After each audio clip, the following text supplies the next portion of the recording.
I'm glad to. Hello. The last time I joined this meeting, I was in a very wayward place. So I didn't actually get a chance to see or meet anybody because I was on my phone holding on to it. I love your hair. You look awesome in that denim jacket. Yes. Cool. Very vibrant, bouncy hair. Cool. Okay, so I don't know where we want to start today. I would like, if we can today, to discuss, just you guys' thoughts and ideas on evolving education in addition to the New Mexico proposal, as well as if you guys would like to be on our board of directors. And so if you guys want, perhaps you could start with just sharing your thoughts on where we're heading, how we're doing. I know it's all pretty scattered and chaotic at the moment, but we're working on the structure. But go ahead, Giselle, if you'd like to. I think it's exactly what you just said. You have put in a lot of thought partnerships into this. There are a lot of thought partners that you have right now, and the thought partners are coming from a huge variety of prior knowledge, whatever their previous experiences and things like that are. But because we have so many voices, it currently feels like too many cooks and not enough broth, right? Because it's like one day it's Waldorf, the other day it's Reggio, the other day it's something else, then the fourth day something else. So I think it was great to start off with, to sort of just have that like expansive ideologies coming in, but now you need to start to funnel because you're getting to brass tacks, and the brass tacks for you particularly involve forming an organization. When you form an organization, you must have a goal, an aim, a set of criteria that are your anchors, so that you're not trying to do everything all at once, right? We have, I think, established, and I say we because we've all been part of this. Yes. We have established, I think, a mission, right? We know what we want to do. One of the missions, or one of the actions of the missions, to me is New Mexico. We are not New Mexico. That's not how I see it. I see it as evolving in education has this mission to, broadly speaking, improve education. Inside of improving education, how are we improving education? We've got the objectives. One of our actions, or one beneficiary, if you must call it that, of this is New Mexico currently. So too many eggs in New Mexico's basket might also prove to be problematic. And I don't know how much experience you have in terms of dealing with education as a mammoth, I would say, but it is hard. It is hard to bring change. It is hard to secure yourself, first of all, as a change maker, and trying to kind of bite off more than you can chew in some ways is going to be very kind of overwhelming. So in terms of overall structure, I think you have most of your stuff done there. You have the mission laid out, you've got your objectives, all of that. You need to have a very clear why. Why are we doing this, right? And I think that's where there's a slight sort of imbalance of sorts, I want to say. And I say that because I come from a corporate background. It was my life's duty to set up branding and communication CIs and structures for organizations. That was my first sort of career. What I'm seeing happening here is that all of us are coming with things that we are very passionate about singularly in some ways. Like in my case, I'm very passionate about curriculum, but I'm passionate about curriculum in general and betterment of education. But like Jamal has a very particular program that he was running, and he's bringing that very particular program into this framework. Now, we might sometimes in that way, and there are many others, I just use Jamal as an example, we might in some ways get very hinged to very particular programs that may or may not necessarily feed into your overall aim or your end aim. Now, Jamal's might be perfect for New Mexico, but it might not be perfect for, say, tomorrow, California, right? So kind of managing, I think, the big picture items, the small picture items, and the peripheral things that we have that we can constantly put a hand in a basket and kind of pull those peripheral things when we need them to add to the bigger pictures as we scale up, is kind of the structural issue as such that I'm seeing right now, because there's a lot of over communication. Like I am overwhelmed by how my messenger never goes off. Like I've always got a number attached to it. It's always got to do with evolving in education. And there are so many of those chat boards or whatever we have that we're involved in. Sometimes the same information is being pasted everywhere, but until I go into each of them, it won't take off that marker for me. So Okay. I think streamlining communication is going to be an important factor in retaining people. So, like I said, first of all, the overall structure, the why of the organization, making sure we're not getting caught up in too much of the peripheral stuff while not focusing more on the bigger picture, and then communication. Those are like my three big sort of cleanup places I want to see things, get more organized for. And then within each of your big objectives, there's way more things that you need to have in there to even make a dent in New Mexico. Like, let alone New Mexico. Before you get to New Mexico, if you want to write for grants and funding, the amount of inquisition that they do, because they're giving you money. At the end of the day, nobody just gives you money for nothing. So having research-based, sort of database strategies outlined, research-based ideas to support why these things are meaningful or these things are going to be successful, connecting the research and the data specifically to whatever your project is, which is New Mexico in this case. It's a lot. Right now, we're skimming the surface and we're all just throwing things into that basket that, like I said, we're just like, there's a lot of peripheral stuff in there. We need to start weeding out. We need to start cleaning up. We need to start securing exactly what it is each of these frameworks entails. That in itself will give you some clarity on where do you want to begin. For me, it's like stage one, broad umbrella, stage two, under the umbrella, first line of the flow chart, second line of the flow chart. New Mexico sits somewhere 4 or 5 for me right now. We're not ready for New Mexico until we sort everything up here. Yes, that's very true. So how do you recommend streamlining this? I know Jamal is, the tech whiz. I like, in my head, everything is visual. So it's like I'm taking 5 sterilite bins and everything that I come up with, I put it in one of the 5 bins, right? And the bins are related to what it is we're doing. So it's like either the 5 objectives is the bin or whatever. So everything that comes for curriculum goes in the curriculum's bin, everything that we're talking about. Then inside of curriculum's bin, I might spread it out and say, grade wise, I'm breaking down curriculum to this, or within curriculum, I'm taking up issues and trends in curriculum and saying this is one vertex. So those big boxes will then become smaller boxes of their own, which is why I say a flow chart kind of makes sense in how we're looking at this practically. Beyond that, and I say this, as I would to anybody who I was consulting with when it comes to business, setting up of your board is not necessarily just the sum and total of the people that you already have on board right now. You need to look at exactly what these people are going to be doing in terms of roles. So you need to cultivate a list of like a job description for each of these people, then set about matching the job description to people you might already have. And if it doesn't 100% fit that criteria, you might need to still look outside to recruit people into it. Because where we're at right now, we're like volunteers, right? We're all volunteering, but not every volunteer 100% fits the entire role of what you need for this organization. And I say this for myself, and I, can speak for probably any other volunteer organization I've been in, that often I'm able to do maybe 60% of the job, but I'm not, capable or have enough sort of experience or education for the remainder 40%. But as a volunteer, I'm great at 60%. I cannot be the director, right? Yes. So yes. Knowing what you want from your business or your organization allows you to determine who. So from the why, you become the who are the people that will help you.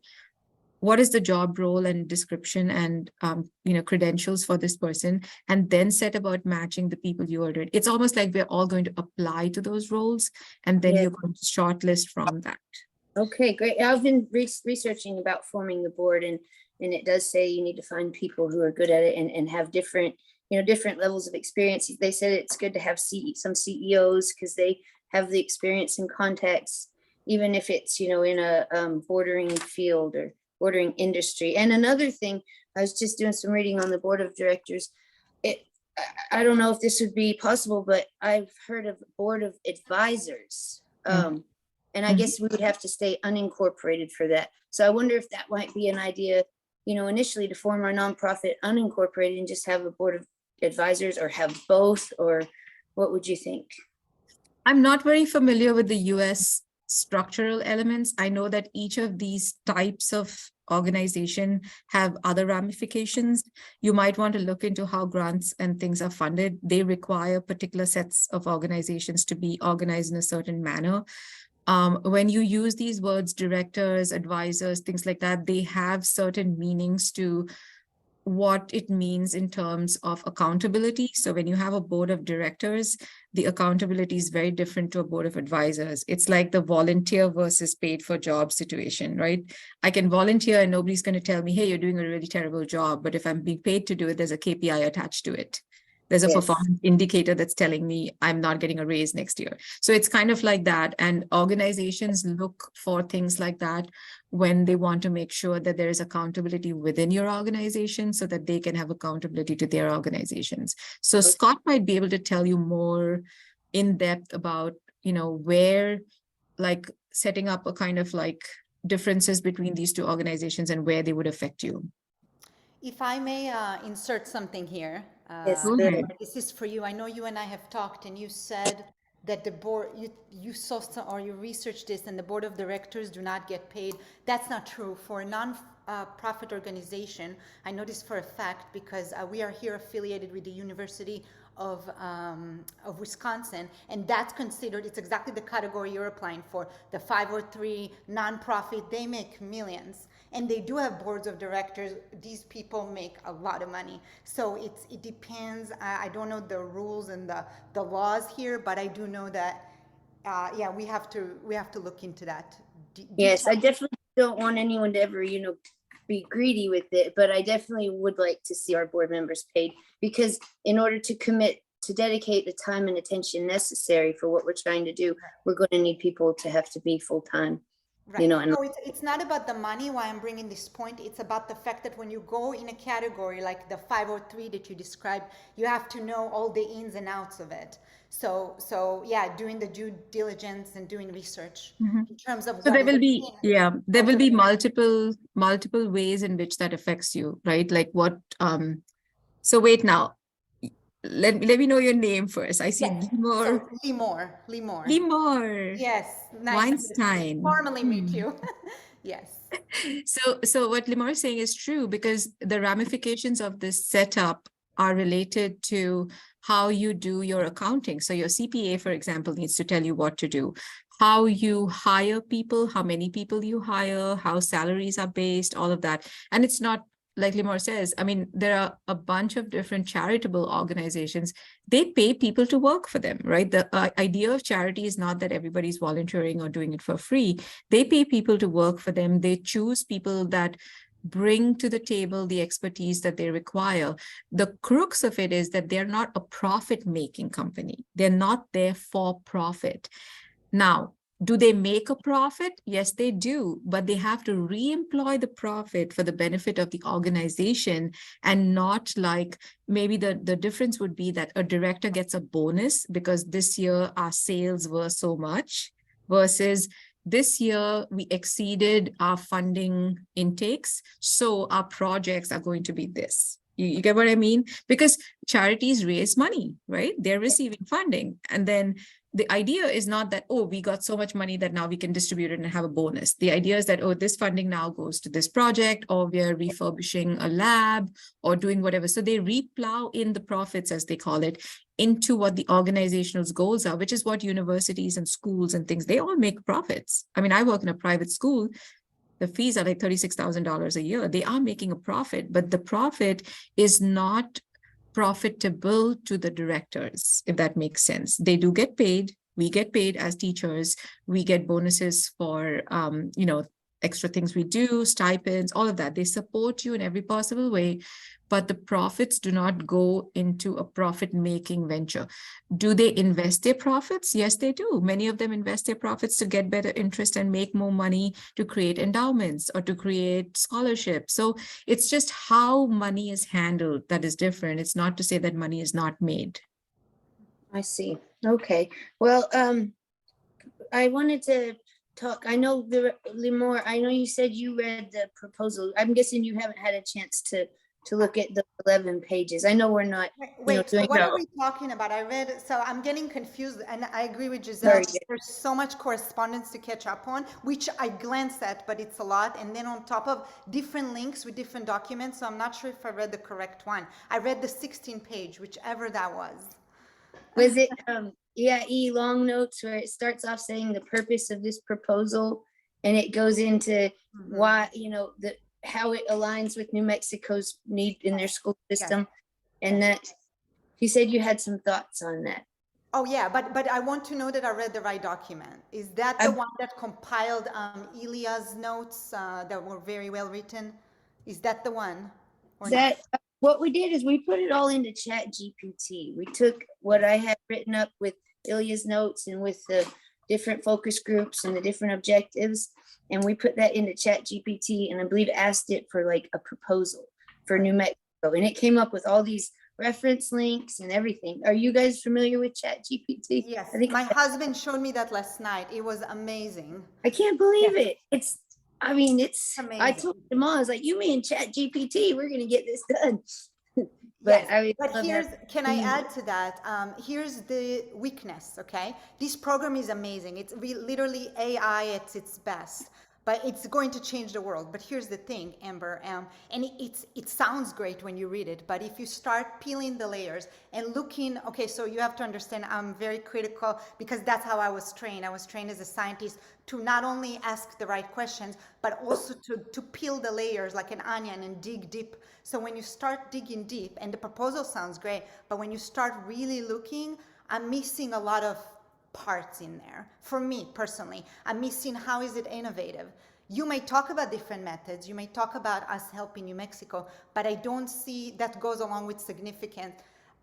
What is the innovation here? How are you different? How is this curriculum or what we're trying to do different from existing other programs? There are amazing education programs out there, but how is this different? So that's my first big comment. And to Giselle's, she's saying, let's find the why. That's the why, actually. But to Giselle's point, I will add, let's just not find the why. Let's also find the how.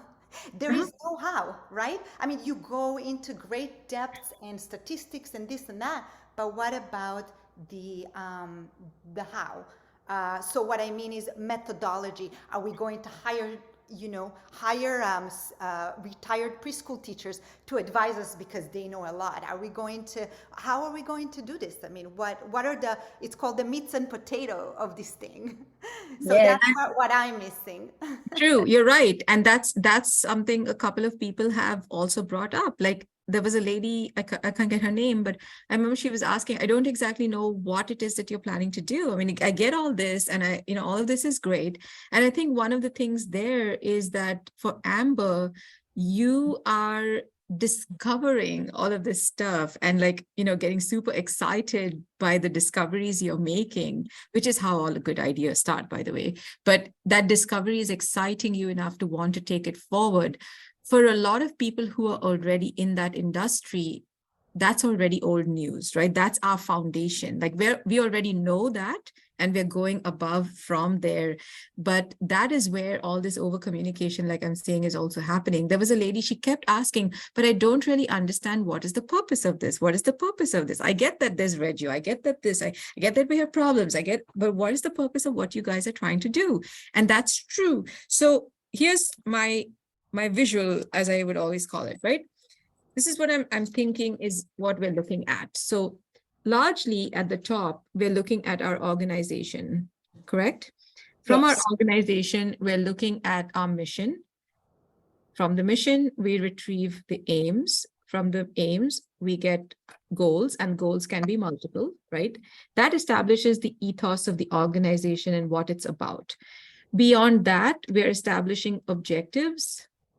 And those objectives can be, to each goal, you can have certain objectives, right? Because there can be multiple goals, multiple objectives. Now, beyond all of those objectives, a beneficiary, as I said, is New Mexico. For New Mexico, what is your issue? And then begins the question of the what, who, where, how, why, etc., pertinent to New Mexico, which in itself is a whole series of data collection, analysis, polling, interviewing, because like I asked the question, like, why New Mexico? Why are we going there? And, what is our vested interest in New Mexico, so to speak? But to convince the people at the government level is like trying to kind of, like you're going to the Ivy League without starting at the first preschool that you can find to make a small difference. Test what it is that you're trying to prove, and then use that data to say, in 6 preschools, this is what we implemented over a 6-month period. These were the results we saw. These are the data facts. Now we want to take this to a slightly bigger scenario, right? And then move it from there and there. So it's not so much us jumping to New Mexico and trying to change New Mexico's education system right away. Like that's, I think, a very overambitious goal for a group of like amateurs, as we are right now, as I would call it, to get together and sort of try to do that. When you get to the phase where you've established that board of directors, board of advisors, or whoever, who are the experts in their field, you will have a large number of sub-experts, right? And I think some of us right now, like in my case, I consider myself to be that sub-expert. I've not been in American education long enough to be able to stand up and say like, okay, I need to change New Mexico's education system. Like I don't have the capacity, the experience, neither the understanding of the issues enough to be able to make that claim, so to speak. So again, coming back like to working backwards, we've spread very thin and very far out, and we need to funnel back really a lot, structure, organization, setup, because then what happens is, let's say, for example, I come up to you and I say, hey, you know what? I went to, let's say, Wisconsin, okay? And because I know a few places in Wisconsin, I'm going to say this. I said, I went to De Pere, and, there's this thing there and things are not working out. And, they want to set up a new STEM maker space, and I think we should do it, right? When that happens, usually in an organization, we'll go backward to who are we, what do we do, and why do we do it? And we ask ourselves whether that fits in with the mode of operation that suits us, because we can't do everything, right? We can't do it all. And we might have to say, hey, this is a great plan. However, setting up a maker space for STEM is currently not part of our objectives and goals, but I might know another organization who can help you. And we send the person along, because otherwise you get mired in trying to do every idea that every person comes up with, and then we don't know whether we're coming in or going, right? But doing it the way I drew it means that you'll have multiple beneficiaries, and each of those can be a vertex. So let's say beneficiary 1 is New Mexico. You appoint a project director for Mexico. Project director is already aware of all the strata that you have above him, which is the organization, mission, aims, goals, blah, blah, blah. Now he's only particularly concerned with New Mexico, and he will direct only New Mexico. Tomorrow you might come up with a new beneficiary and you say, okay, now we're going to go with, I don't know, California, and we're going to do something there in technology and high school, project manager for that. So then each of those individual projects are aligned to all of your goals, structures, all of that. And they might be short to medium term turnarounds. And, one finishes, another one starts. You might have multiples going on at the same time. To me, that is still layer 5. We have not yet set up layer 1, 2, 3, 4 strongly enough to support layer 5, to not have layer 5 totter around and figure out, what am I doing? Why am I doing it? Layer 5, when we get to it, must be concrete about the first 4 layers of the who, why, where, etc., so that it guides how far you want to stretch yourself. It guides what you do, who you approach, what are the kind of, nitty-gritties of how this is run. And from a structural perspective, I think that's a company. You're looking at a company basically that, has all of these things. They're like, Honda's not manufacturing trains, for example. They'll manufacture the engine for the train, but they don't get into the manufacturing of the train. So they contribute, but they're not necessarily doing the whole task. And that's kind of where we want to be sure that we're not trying to do everything for everyone, right? Yes. Very wonderful points there. All right, well, yeah, I'm gonna definitely have to watch this video again a couple times to let all that sink in, but I am all for setting up the first, second, and third layer and fourth layer, and then doing new because I know we can't, do what we need to do in education, never mind in New Mexico, without setting up the structure, like, the corporation, the business plan, all that. I have a question, like the why, is like, I thought that within the mission statement, sort of that said, for New Mexico in particular, it's because it's rated last in the nation for education, child well-being, and literacy, and the achievement gap. I guess there's evidence saying that, the curriculum needs revising to make up for the achievement gap, because there's a huge achievement gap between low-income / minorities children and their peers. But like I said, I'm happy to, I know we have to do the other layers first. So I think basing your mission on New Mexico is, again, going back to what I said. You can't base your mission on New Mexico. Your mission is who you are. New Mexico is a project. Yes, well, the One mission part. doesn't involve. Right. And then, as with any other business, right, you have to also think about, why me?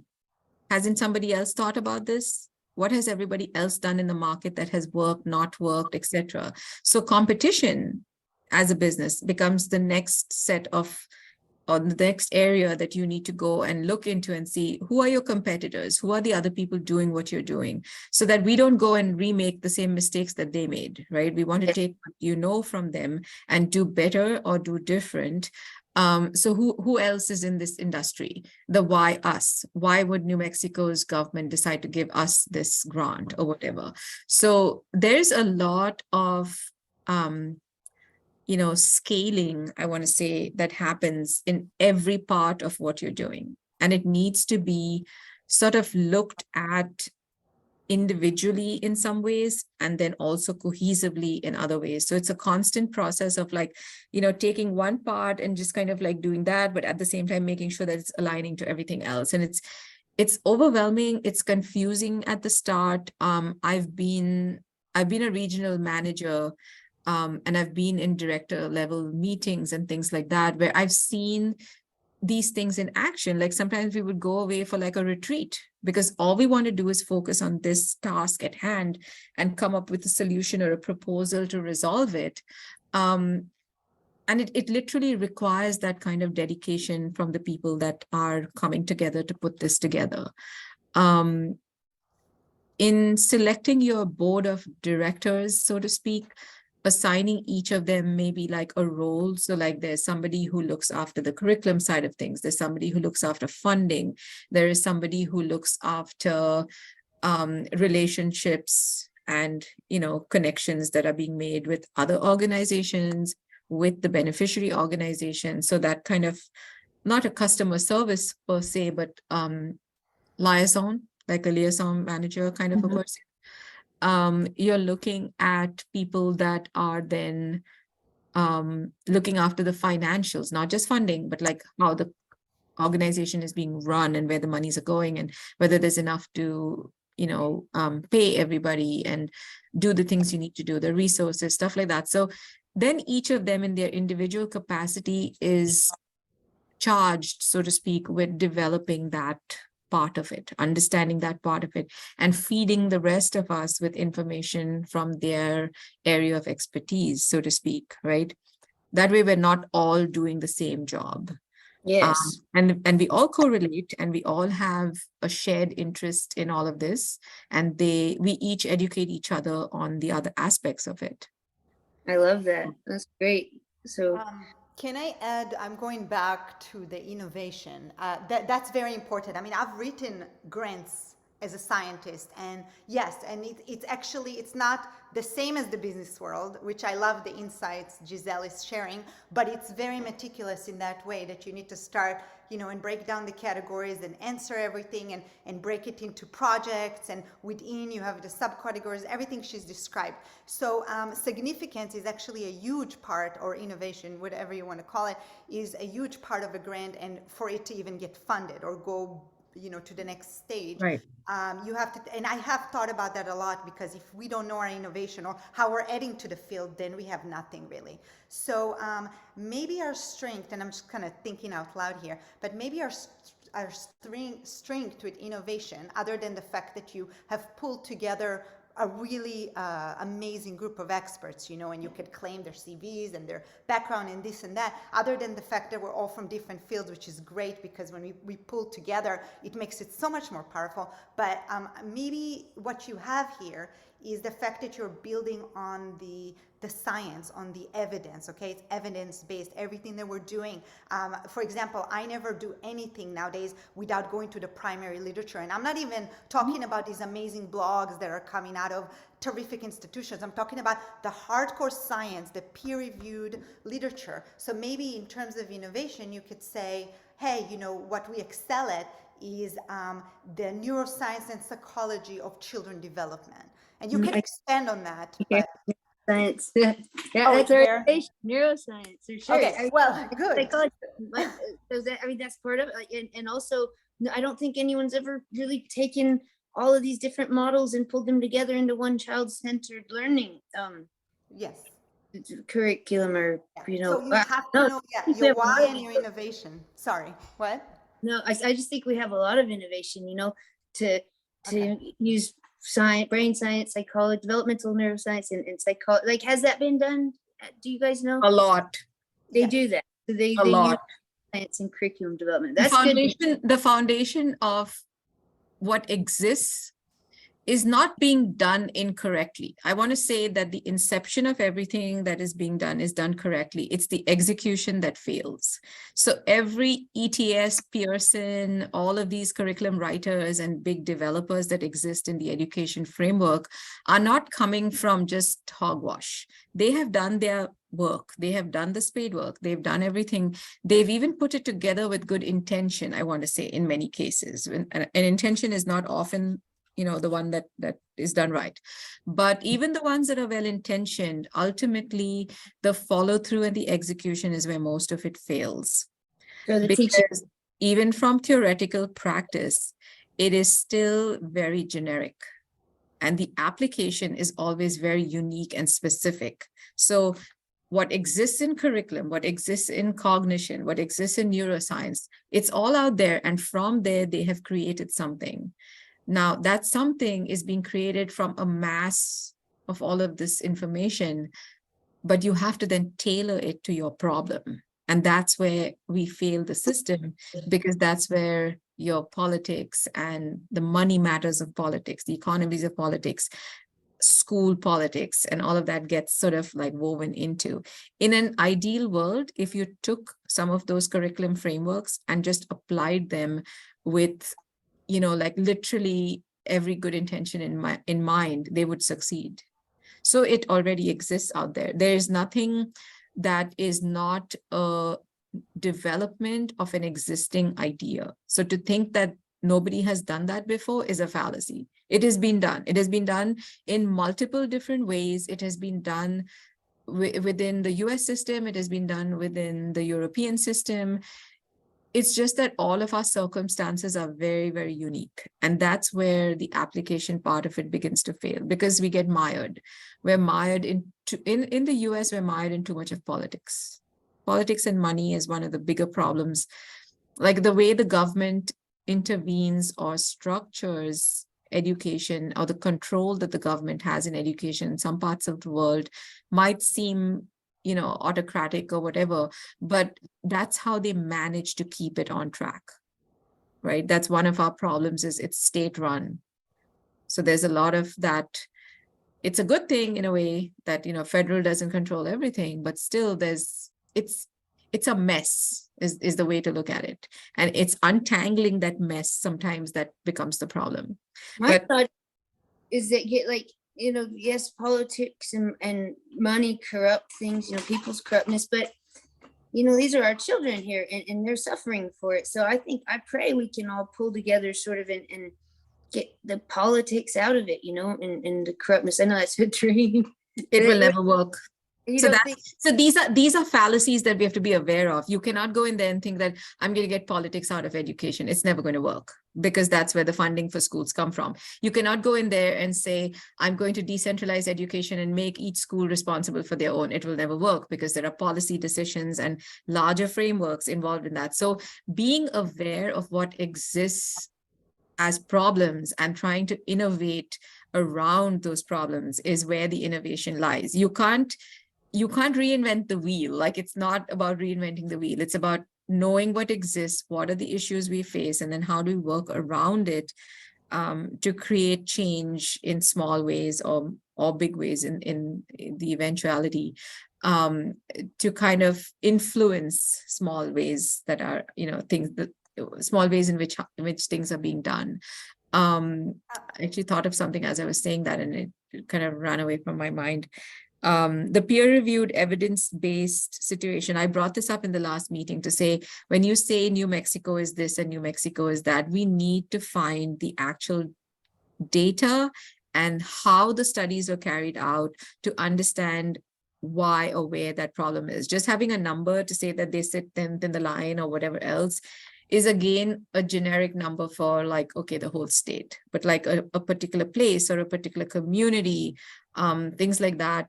That's where you have to narrow down the focus when it comes to the project, because I think it's overly ambitious to say that we want to remove politics from education, right? It's not something that we I can don't do. know anything about politics or education.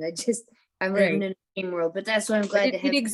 It exists, and that's the problem with how the framework is set up, is that, so I think what I was trying to say earlier is that, first of all, the foundations of how American education was structured was based on World War II, and the economy needing workers, right, in the Industrial Revolution was how it was set up.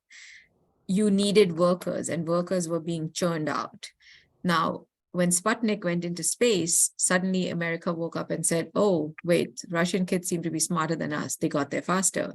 So there was this whole refocus on STEM, the whole No Child Left Behind, all of those things came up, well-intentioned. Okay, great. Well, guess what happened? They focused so much on STEM that they forgot to teach children how to read. Over the last 5 or 7 years, the focus has gone back to reading, because you know what? Scientists need to write papers. Scientists need to structure ideas, synthesize ideas, and know how to take all this evidence-based peer-reviewed journal work, data, statistics, and put them together, right? So the analysis and synthesis part of it needs to be there along with expression. Now the focus is shifting to reading. Last year, they have changed in Texas, for example, the reading test has changed. It used to be a multiple choice test. Since the last 3 years, states are changing. Ours did it this year, to adding essay-based stuff, adding some multiple choice, some fill in the blanks. Hey, guess what? I come from a third world country. That's how I was taught. Okay, Giselle, can you You hold know? on a second? I have to get this point across. And it goes back to the innovation. I understand what you're saying. We are not reinventing the wheel. That is not the purpose.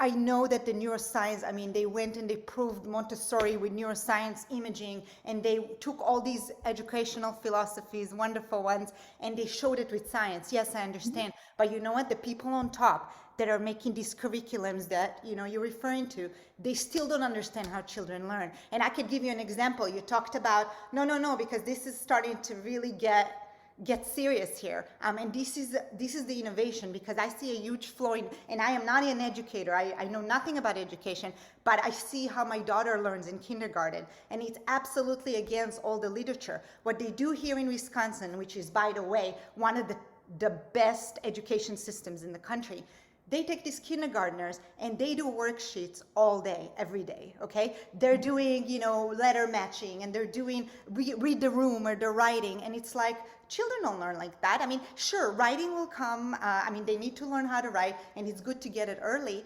but they need more hands-on. They need more creative experiences. They need an integrative curriculum. And that's what I mean about the science. There's a huge difference between what I'm reading in the literature and what is actually being applied at school. And let me address another point that you just brought up that I thought I could back it up with the science. I just read a paper that was so interesting. I just didn't want to keep sending to the group papers because maybe you guys are not as serious about the science as I am.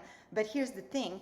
I just read a paper that it blew my mind. It showed very clearly that the pathways in the brain that control STEM, what you're talking about, the mathematical thinking, are in the same exact, they're different pathways, but there are a lot of parallels between math and language, which means if you're going to take a kid and say, okay, we're going to teach this kid how to read, to separate reading and math, which some programs do, that's an error.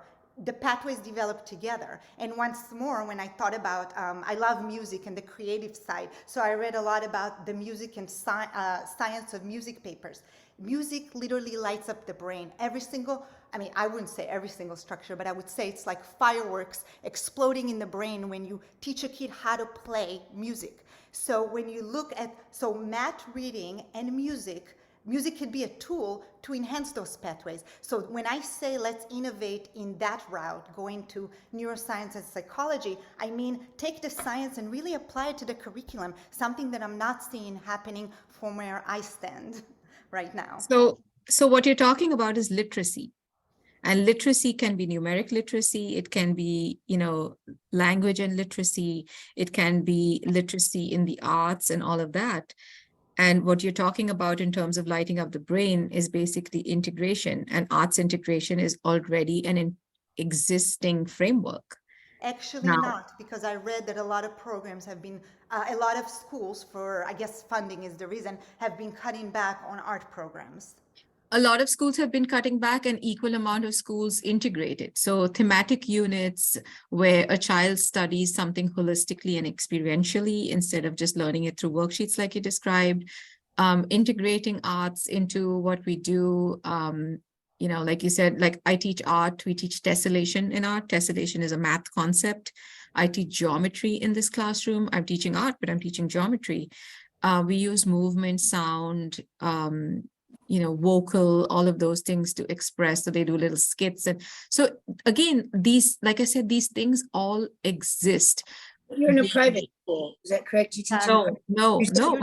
My kids go to public school. I teach at a private school, but these frameworks exist where educators find pathways to include them. Now, coming back to Wisconsin being the best, New Mexico being the worst, one of the things you have to also ask yourself is who decides that and how is it decided?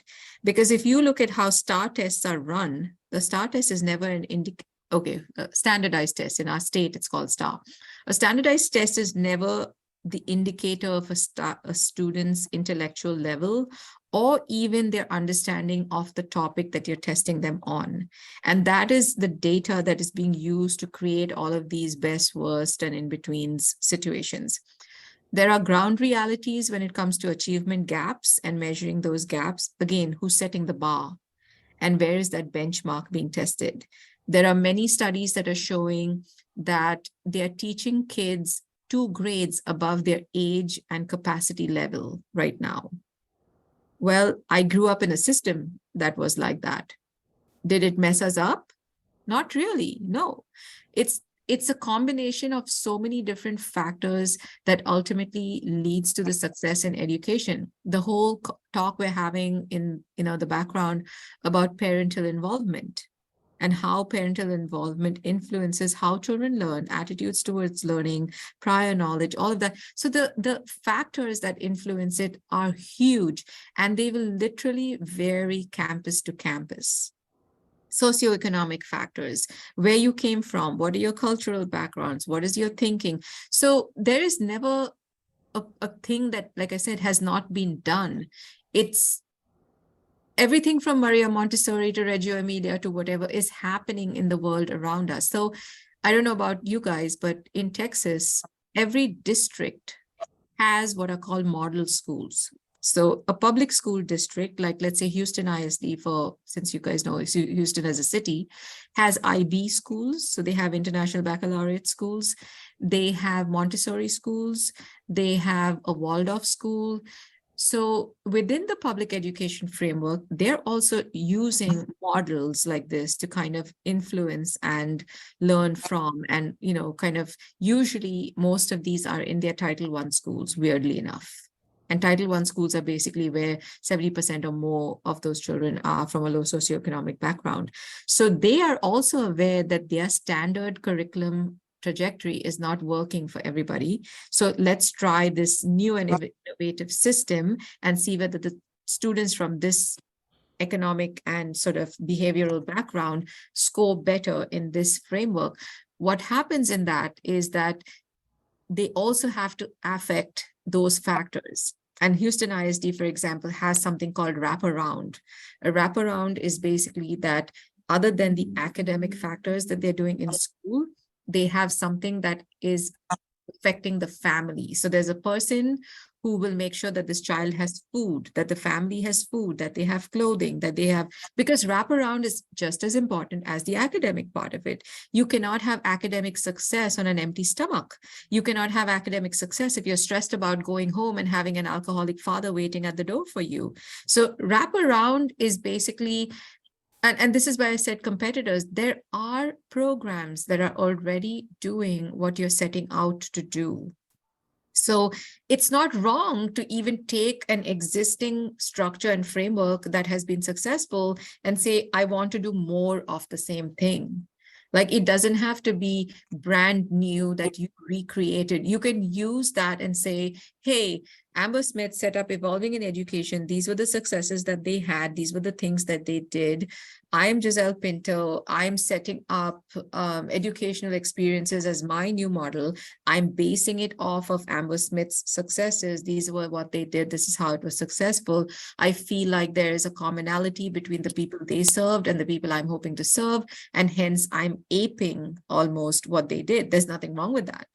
It doesn't have to be groundbreaking, brand new, never done before, because like I said, everything has been done in some way or the other. It's how you combine the who you're serving with the issue at hand that will ultimately make the success of it for you. It can be something that has already been done. You're just finding an innovative way to bring together those best practices and apply it to the problem that you are trying to solve. I don't think it needs to be groundbreakingly innovative in that sense, because in what I'm hearing, there seems to be a kind of like, in some ways, a horse-blinded view of what exists and what does not. And that goes back to my original point of making sure that we're not in these fallacies, right? Because many of them exist because of the limitations of our own experiences or the limitations of who we are, where we come from. There is a lot that's out there, and it's always important. So I'm going into PhD research. When I start to write my proposal, one of the first things I have to do is go and find out who else has researched in the same sphere, and what have they done, and what exists out there, and what are these people saying about this information. Because again, like I said, I'm not there to reinvent, right? So I have to know if it's already been done, what am I going to do slightly differently? Or who is a new audience that I'm trying to approach that I can influence the world of education with my research? Because otherwise it's pointless to do the research. So that framework of understanding what exists, what can be done, what can't be done needs to be there. And again, coming back to like, structure, directors, who are these people? What are they bringing to the table? Them informing all of us on these kind of the existence of these things. Like in Wisconsin, if Limor says that's not what they do, that's not what public school does, or probably the district where her child is does. But there might be others that are doing it, either in the private or the charters, the magnet schools. There is just so much choice in education right now. I work for a nonprofit that is struggling right now to answer the question of who are we serving. They're almost 60 years old. They've been doing this for 60 years. What mattered 60 years ago does not matter right now. because of Khan Academy, because of the internet, because of the access that people who they were serving 60 years ago and sent their children to these programs, because without these programs, there was nothing else. Nowadays, the nothing else exists. It exists in the form of charters, exists in the form of magnets, exists in Khan Academy, exists in the internet, the ease of access that people have without having to tether themselves to any kind of an organization. Yeah. So I would like to see, like you said, there's all these different charter schools and private schools and places like this, and even some public schools, thankfully, that's already doing this. My goal is just to make that deeply enriching education, accessible to all children in public schools. And Here's a good idea for you. It might be worth you setting up a school of innovation in that sense.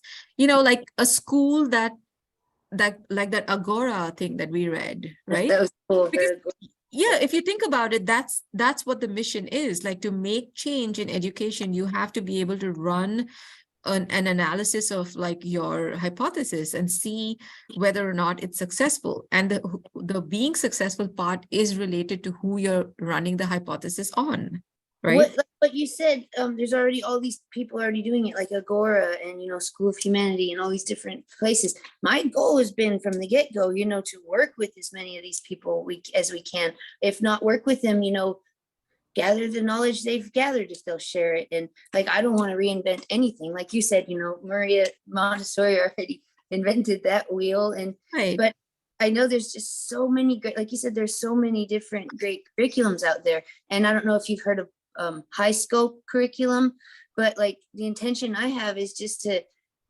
like take the best practices from all of those great holistic forms of education and marry them into one that we could, and I know it's a huge goal to infiltrate all public schools. And I think I know you're right about, it needs to be tailored to the community. And like, for instance, New Mexico has 854 public schools. I think California, I can't remember. It's like, I know in the United States, there's 90,000 and I think 60,000 K through 5 or kindergarten, elementary schools.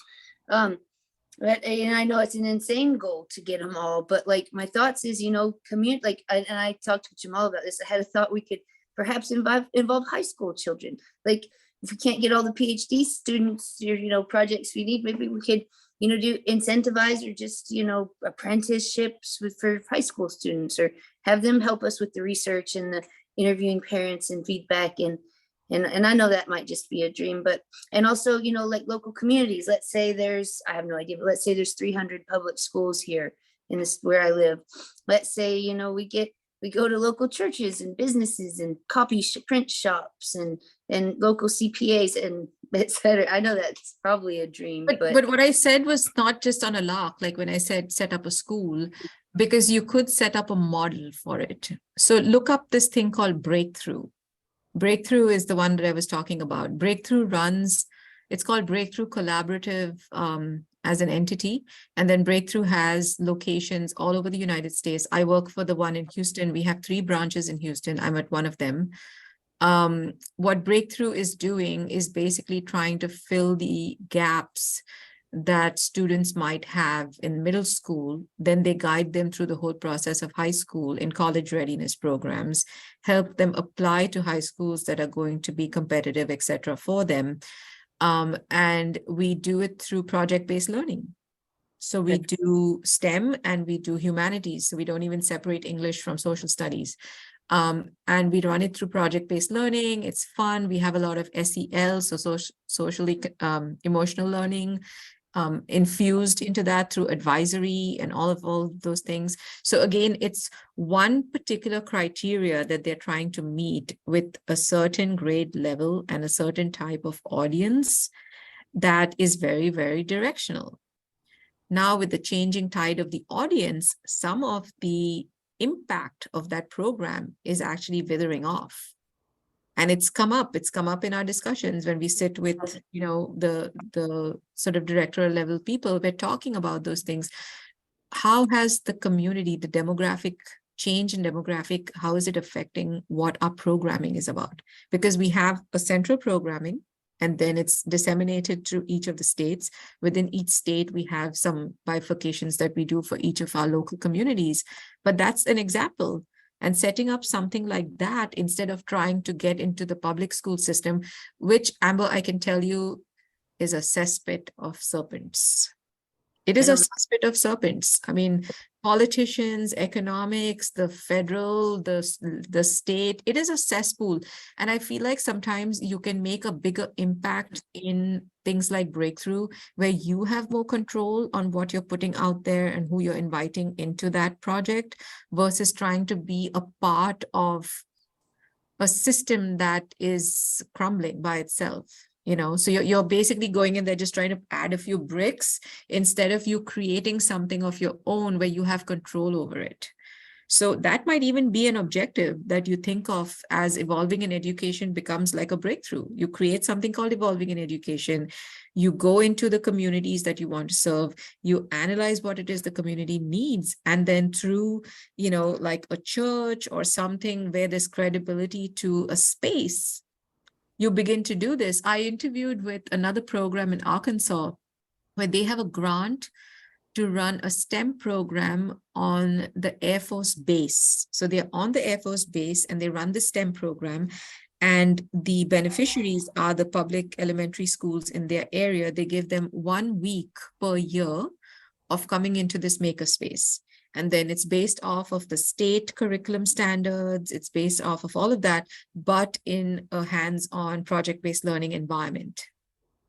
So like I said, there exist already many, many, many different grant-based and supported pathways to do this.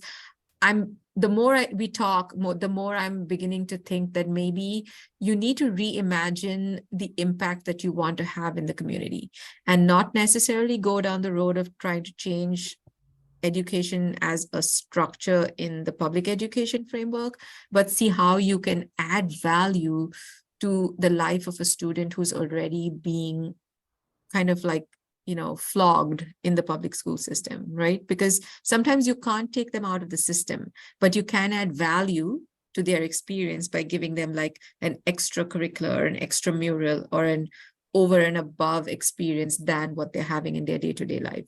And that might have more value than trying to like change the education system, so to speak.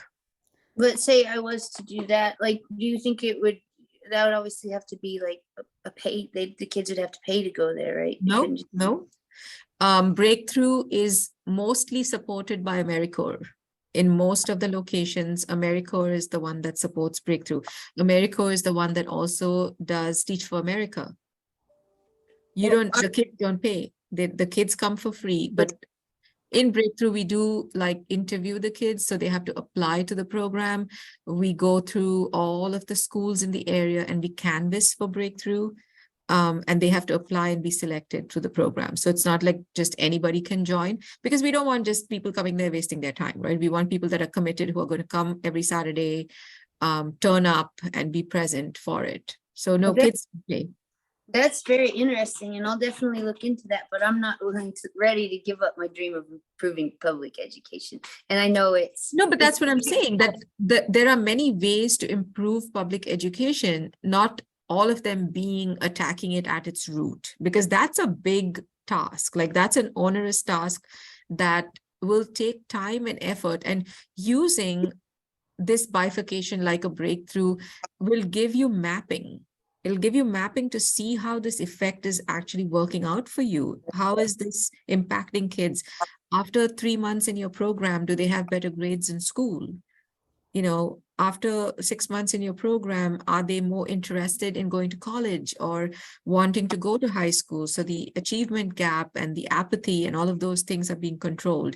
You can also influence the family circuit through these programs, right? Inviting the parents to be parent education sources and things like that. So impacting education and public education is not just taking a hammer to the roots. Sometimes it's just about like stacking mulch, to make sure that it's growing right, instead of like, oh no, let's just cut the whole thing down and like reseed it.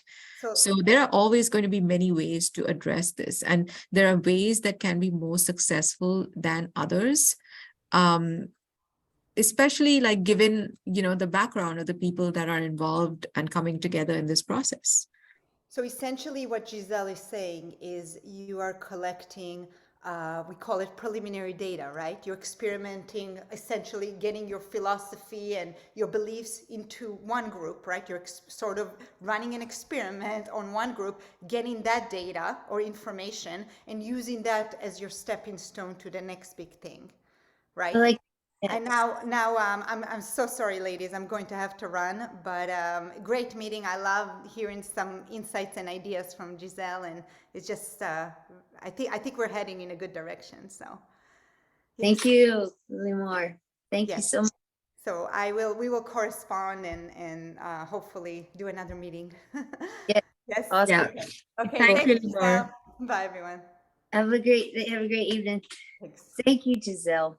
I'm going to try and get some time next week, hopefully, is my plan, to read through that 16-page document, because I think he had some really, really valid questions that he asked in that. I did skim through it when you sent it out to know what there is, but today's example of this meeting is exactly what I was telling you about. There are like strong forces from people coming from certain angles, and they're enforcing their angles more than the bigger picture of what you're trying to achieve. And I'm hearing that in like some of the conversations that are happening, and I've stayed away from a lot of it, like in the background listening into it. But it's like, oh, she's into neuroscience, so the neuroscience has to be like well, it's all being done. What she's talking about is happening everywhere in America. But if you're only focused in neuroscience, you don't know what's happening in education, then that's a gap for us, right? Yes. Oh, we definitely. I don't know anything about neuroscience. So if I was to sit out there and say, oh, I don't think this type of research has been done in neuroscience, she's probably going to jump on me and say, of course, I mean, there's tons of research about this, right? So that's the feeding part of it, like having these experts in their own areas or whatever. You have to be careful to make sure that it's the organization's goals that are being met and not like personal goals of people that are coming on board to drive their own agendas through your network. And I say this with, a great deal of care and concern, because you are inexperienced in the world of education. So you will get influenced by everything you hear. Like you get excited, but I was like that 5 years ago. Like, oh, this, oh, that. Like I was down how many rabbit holes, right? But it's great to learn and know all of these things, because it really does keep you informed about it. But it's also about being careful not to get overly influenced by only one-sided views of these things. You have to be able to look at this holistically. And again, I say what you're trying to do to influence New Mexico's education policy is an onerous task.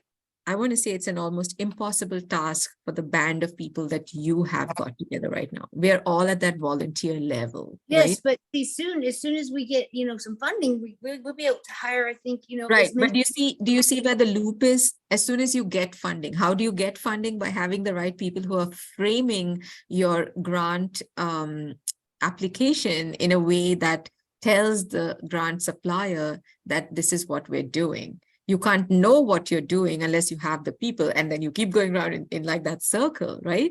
So having a smaller objective to start with, I think is going to be good for the organization to test out how people work together, how the framework comes together, and then from there beginning to sort of like slowly sprout.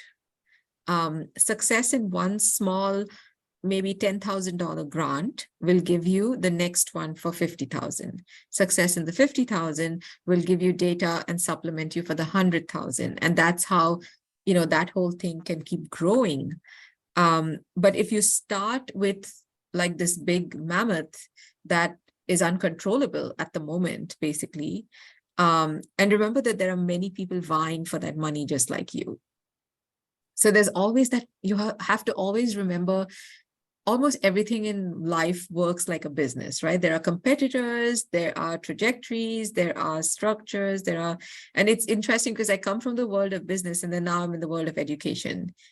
There are just so many correlations. I mean, look at a school. What is the principal doing? He's like the CEO, right? If he's an asshole, the whole school is suffering. It's the same in an organization, right? Yes, And that's true. all of them are, incentivized by money at the end of the day. Whether we're a not-for-profit or whatever, money incentivizes people. The principal bears down on the teachers. He wants to make sure he's getting funding. He wants to make sure he's getting his bonus. So who cares whether the child is getting an education or not, as long as he's filling his pockets, he's getting funding. And that's the attitude that prevails. We cannot ignore the fact that that's the attitude that prevails. So my thinking, if I was to ever come into a situation where I would want to make changes in education, I look at the periphery. I look at what value add can I add to an existing framework that this child experiences every day, because that is actually going to have a bigger influence than me trying to pick it outside the school and say, down with education, because it doesn't work. It doesn't work. It's too big an animal or a monster right now for anybody to just like curtail. And the difference in opinion on all of these things, freedom of speech has been the worst thing that could have happened to this country in some ways, right? Because everybody has an opinion, whether it's an educated opinion or a personal opinion, there is an opinion and you can't please everybody. And that's where all of this gets messed up. In countries where they don't care what the public thinks, the government does what they have to do, they have actually seen success with these things. Because their success is based off of, hey, this is the research, this is the data, this is what we're doing. Parents are like, no, but what about this? We don't want our kids. No, sorry, this is what we're doing. And then it's unified in a way that allows everybody to kind of work towards the same goal as well. Okay. We've got one of yours. I'm sorry, but will you call Bill? She called him. I don't know if they're lost in the woods. I'm sorry, my kids, I just got a call from my kids' That's babies. okay, don't worry. Sorry, but no, I really appreciate that. And I hear what you're saying, and you're right, starting off a little, with something we can actually, like you said, sprout. That's a great idea. Yeah. And if you want to choose New Mexico as your location to sprout from, bring it down further and choose a community, choose a place or an organization who you want to kind of associate with. I mean, you could choose a community group, choose a group that is, say, a refugee and asylee, something that is helping them, offer them some educational services, right? Or choose a community like, say, there's a Hispanic community of a particular origin. This is what their cultural framework is, right? They, among them, have among the lowest rates of education among families. Target one like particular area that then allows you to grow a kind of a reputation, I want to say. And then more people come to you to say, hey, can you bring this to our community too? And then you go from there and spread out and spread thin. But it's a very noble idea, right? Wanting to change the world for our children. It is, because if we don't do that and we don't make efforts to do that, it will never change. But I think it's also like a bit of, we have to be realistic about it. To a large extent, we have to be realistic, because you could just end up getting overwhelmed by it and not get anything done because of the overwhelm. Well, the SCORE mentor did say at one point, he said he imagines that New Mexico will say, okay, well, here's 3 schools. So what's your thought on that? Like just 3 schools in New Mexico, and right. Then, so everybody on it if they saw how well it worked, or it's going to be a series of different things that affects that decision on the 3 schools. So how the governance of schools work is very, very political, and it's very bureaucratic. For you to get 3 schools to make changes in, you would have to be some kind of high-level influencer for them to want to even give that to you. I'd say they'll give you 1 school, or they might give you 1 section of a school to begin with, because you have nothing in terms of history to back up the success of what you're trying to do. Once they give you that school, you have to deal with the principal of the school who may or may not be willing to adapt. He will say yes to you and then not do the things you want to do. When we go into action research, this is what action research is. You go and implement small like things in schools. I give people like the forms and everything. I know many teachers who do what they want to do. They're not doing what I want. And then that skews my data, because now I'm not seeing the effect of the things that I'm trying to put into practice because they're not doing it right or they're not doing it at all. So there's a whole like gamut of things in the school system that is so bureaucratic and so webbed, basically, that honestly, through today's conversation, the more I think about it, something like your breakthrough and something like that is a much better way to put yourself out there and see the real difference you're making in the community. Like you'll be able to measure it versus the public school system's way of measuring things, the standardized testing. You do know that there's something in schools right now called teaching to the test. Have you heard of a statement called teaching to the test? Yeah. So, That's where, yes, sorry. I'm sorry. I'm sorry. Go ahead. It's called There- teaching to the test. And Yes, teaching to the test is basically that they're only teaching kids what kids need to know to do well in the standardized test so that the school gets a good score, the school gets the money and the funding because they have a good score, and then they move on. So it leaves gaps in knowledge for children that yes. keep growing, right? And ultimately, the kid coming out of 12th grade is not knowledgeable enough about the topics that he has studied. He has merely just studied to do well in a test. So that's a loss of knowledge as a community, as a society. And that is where America's struggle lies right now, because it's been years of them doing that. That's where what right now? That's where the American education system, that is That's where the struggle fail- is. That's why education's failing, is because they're teaching to the test. Education is failing. At the tertiary level, there is a gap between students coming out of 12th grade and going into university. And university does not have the means to fill gaps. So they teach what they teach. And if you get it, great. If you don't, too bad, right? Then there's a gap between kids coming out of college and what industry and HR is expecting of workers. So an HR will tell you, kids coming out of college nowadays, they don't even know how to do this, this, and this.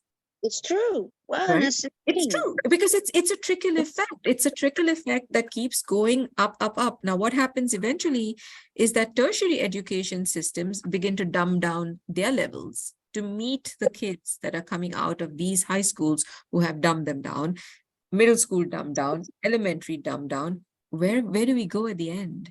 We just have dumb kids, right? The society, if you look at society, it's kind of scary. Like And that's why America is no longer competitive in the global world. It's that's why no we longer, improve our education. it is. It's because of our education system. It's because of how education is structured that it's having an effect on the economy. It's having an effect on the end game, so to speak, of where all of this is headed. I'll give you another really good read. It's called All Our Futures by Sir Ken Robinson. So Sir Ken Robinson is like an illuminary person in the British schooling system, to the point where he felt like creativity, innovation, and things like that were more important than just rote learning, right? And he wrote, not a thesis basically, but it's, what is it called? A treatise for the UK government.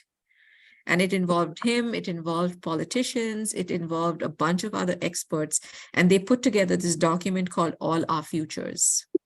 And it was aimed at showing how the British curriculum or education system was failing.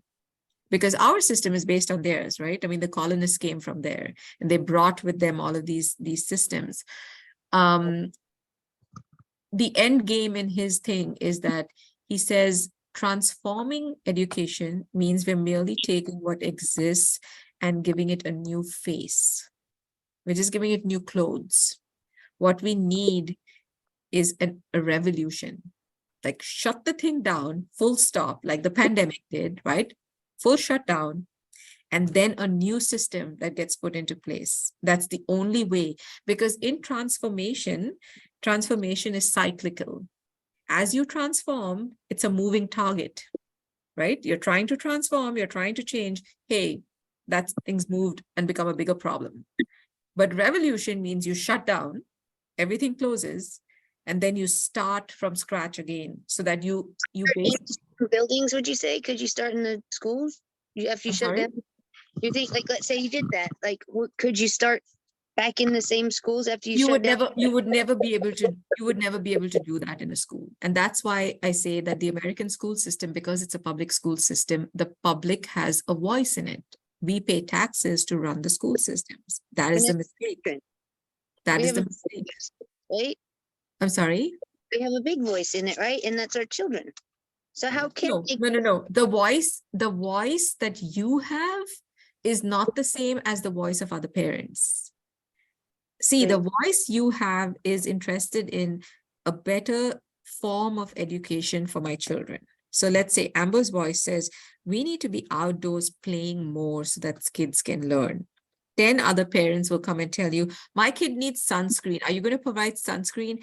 Hey, my kid's outside and he got bitten by a bee. This is how voices keep.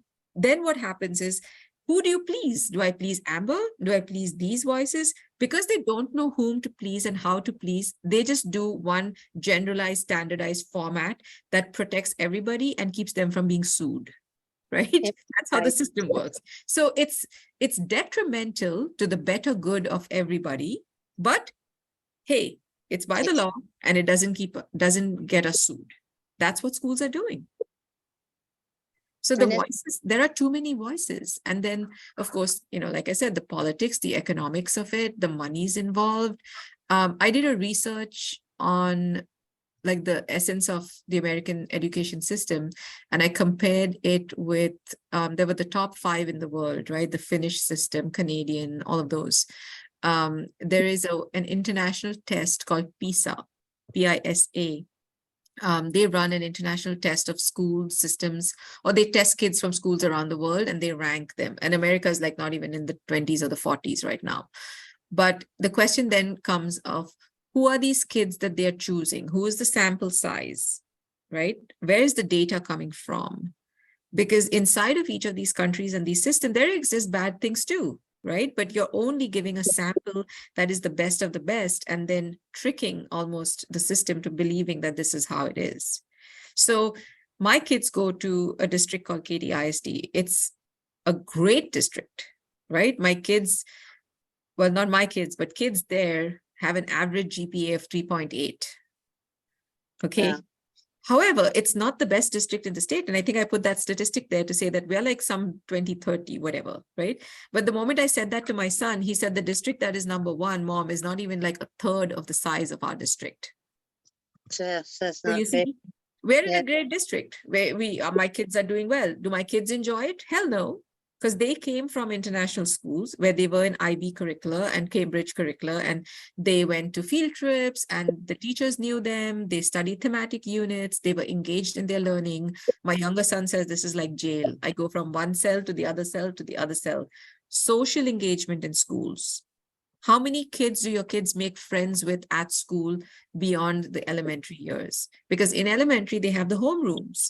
Once they come to middle school, they are going classroom to classroom. They meet 200 kids in a day. They're not going to make friends there. There is no homeroom system. There's no tutor group system. There's no small group interaction. In a school that has 2,000 kids, where am I going to make friends? So there's so much socially, culturally, all of that attached to all of this. I can give you so many weird examples of things. Like somebody was talking about lunches and things in school. My kids wanted to do their Scouting Eagle project on food in schools. And one of the reasons why they serve trash at schools is that initially when immigrants came into the country, they wanted them to assimilate into the food culture and become American. So they were teaching children how to appreciate pizza, hot dogs, and burgers because that's such an American food, right? Instead of having mom send noodles to school, or mom send rice and curry to school, or mom send pierogies to school, they wanted the kids to eat American food so that they Americanized the kids right from a very young age through all of this. The literature, the food, the dressing systems. I mean, why don't we have uniforms? It'd be so much cheaper, right? But schools feed this huge garment industry. People like Gap and Old Navy would shut down if we had uniforms in private schools, in public schools. Yeah. So it's like all looped. There's loops and loops and loops. And Consumer, we put consumerism over education in America. it is. Education is consumerism in America. It has to change. Like, how about we base our consumerism on education? I don't know if that would work, but like, what about privatizing? I don't know if that's And probably. so Betty DeVos, I think her name was, had actually proposed that. I To heard. privatize schools and actually have schools canvas for candidates to come and join your school. Because if I'm paying you money towards my fees, I want to make sure that you're doing that job right. Because I pay it through my taxes, I have no control over it. But when I'm paying you a fee every month from my bank account, I'm like, hey, buddy, why wasn't this done? Yeah. You get it? So it is literally that, like privatizing it, but then it would start up competition. Then it would start up problems about what do the poor people do? Where do they go? Right? And then all of the racial discrimination and all of the equity gaps. And America is a problematic system.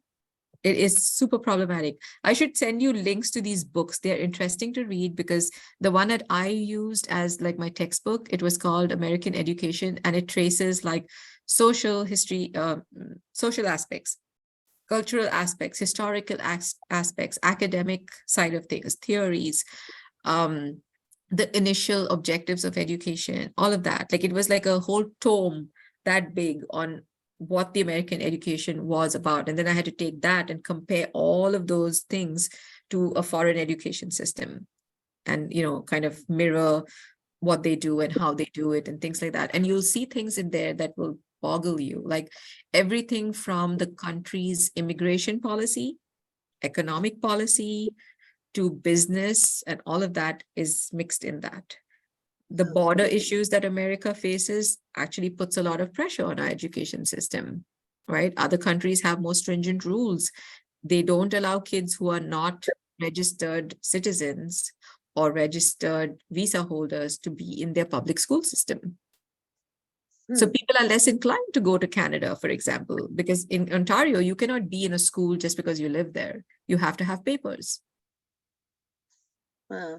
In America, I can be on a visit visa and I can enroll my kid in school. As long as I'm paying for a house, renting a house, that's all they want to know. They're not allowed to ask me whether I have a visa or not. I think but I think we ought to give education to whoever needs it and wants it.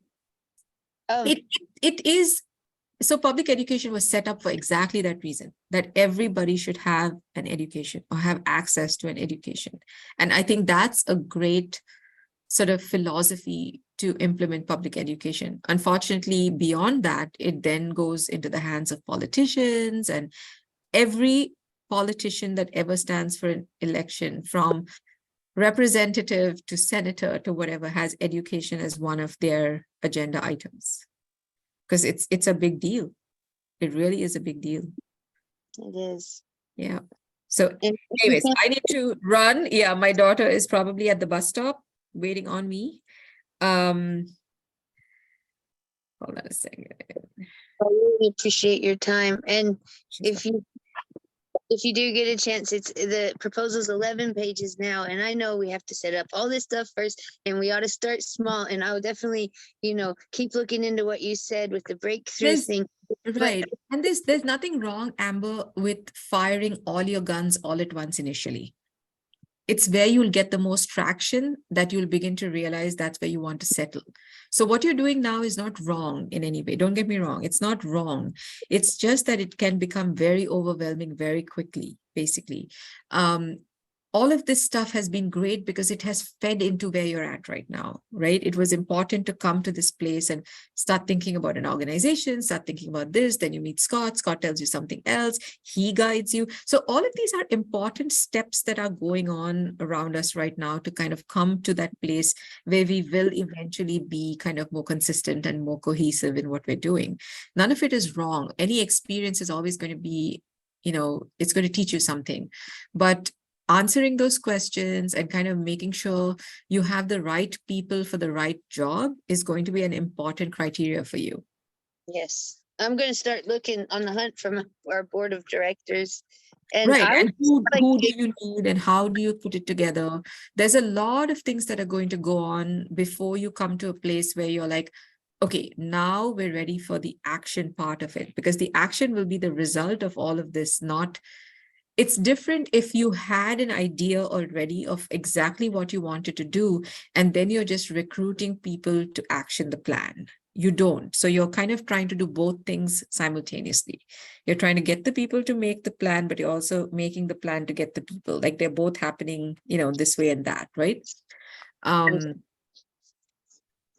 Yeah, it's interesting. I mean, it's exciting. So on it. I would like to work with New Mexico. Like Scott's from Head Start, and he's talked about Head Start and all these programs. I'd like to get all these programs together to make this So possible. Head Start is again, an existing program. Head Start was done so that we could influence the early childhood years, because they then felt, so all this thing I was telling you about, right? STEM, Sputnik. Then they realized reading was not happening. Then they realized, oh, we have to tap into them at a very young age, because if we don't catch them young, then we have problems later. So they started this Head Start program. So it's in the early years. Now they realized that they're actually trying to teach kids to do things that are like way beyond their age. So in having good intention, they come somehow to the wrong place, and doing the wrong thing. And that's what messes all of this up. We have to learn from them. We could take the knowledge they have and learn how to do it better. Yeah, and there's a lot of research on Head Start. If you look up peer-reviewed research on Head Start, you'll find so much information. And there really is a lot of reading out there to educate ourselves on what is happening and how it's happening. And then also remember, when you read, you have to also be very careful not to create bias.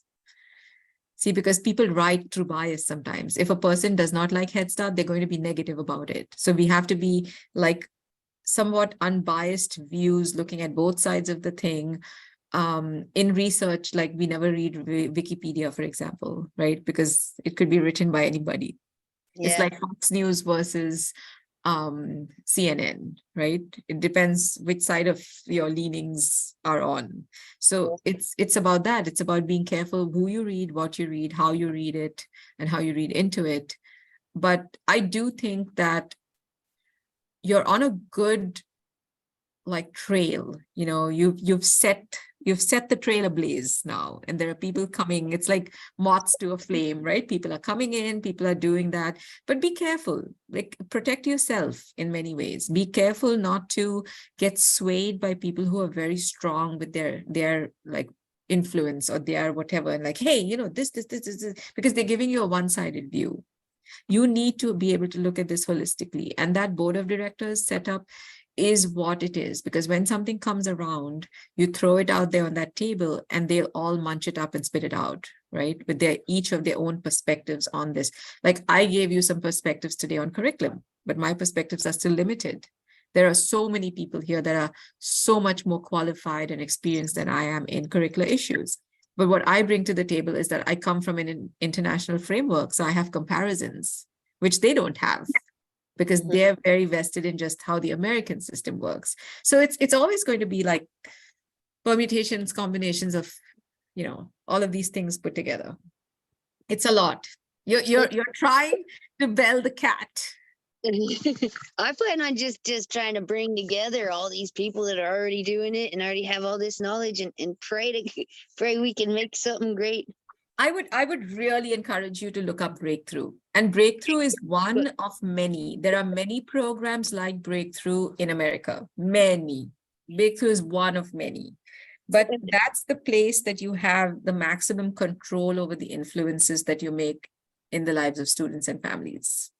I'm definitely going to look into Breakthrough, and I really appreciate you, Giselle. I appreciate your time and And your. I appreciate you always making sure that you're caring for everybody in this group. I love that about you. Like, you always reach out and make sure everybody feels like, hey, listen, we're going to be fine. This is what we're doing. Like, I appreciate what you're doing. It's super you. sweet. Thank you. You. Okay, cool. I'm gonna rewatch this video at least once and digest it, make some notes. But I really appreciate you, and I hope you have a great evening. You too. Speak If to you you- soon. I know when that you said you'd have some time in the future, and like I said, I will pay you for your time. And just I need to set that up. So until the end of May, like I described, my schedule is just crazy, and I'm just trying to keep my head above water, because that 2 weeks ago when I fell ill, it was basically an end result of me doing too many things at the same time. Because I'm like you, I'm involved in like a million different things, but my primary goal right now is to resolve my status and to make sure that we are tight for August so that I'm not on the street. And that's why I've been busy with all of that stuff. So in addition to everything that I described, there's that part of it as well that I'm working on right now to get ourselves secured with our visas. And, we'll have to travel to Canada probably and come back to change our visas. So there's a lot of stuff going on in the background. But come end of May, and once this school system, the school job here closes, I'm going to start devoting more time to what you're doing. I'm interested in it as well and invested in it as much as you are, because it's this incredible. is how good ideas start. This is how good ideas start. And even if you don't take it all the way, just by sparking the idea in the minds of the thousands of people that have come to the site, you will have started something. So don't ever think that what you're doing is not having an influence already. You're already making people think about something that they might have just fleetingly considered, right? Yeah. So you're Then- already an influencer in that sense. Shoot, that's incredible. All right, do you mind sending me a picture of that little drawing you did as well? Yeah, you'll get lots of drawings from me. I love it. Thank you. Giselle. Have a great evening. You take care. Thank you. Bye. Bye. Adios.